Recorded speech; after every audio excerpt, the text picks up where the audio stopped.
2 weeks ago, I helped someone in my Discord rank up after being stuck in silver for a year. It only took a 10-minute call. I'm Kimmy, I've played about 9,000 hours of shooter games and competed at a high level in CS and Valorant. After all these years, I've learned 4 key lessons that help me get better much faster. And they help my Discord friend too. I'll share them with you in just 3 minutes. Step 1. Study what the pros are doing.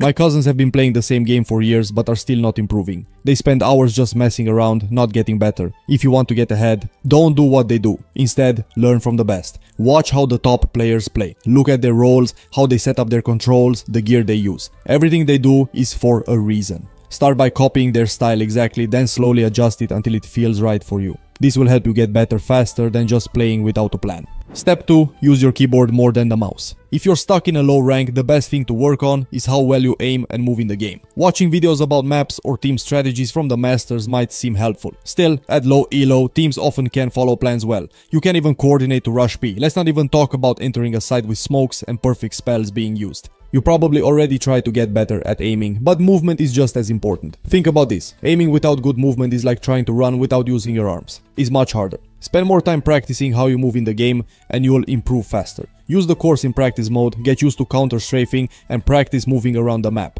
Step 3. Losing should be fun. Now, losing can teach you more than winning. It might sound cringe, but it's true. You learn more from losing than from winning, but only if you pay attention to why you lost. Instead of getting mad after a loss, think about what went wrong for a few minutes. A bunch of people only watch the videos on which they played well, and never the ones where they lost or played terribly. And bro, that's why they missed the whole idea. You should watch the VODs where you played bad even more. Step 4. Use every little advantage that you have.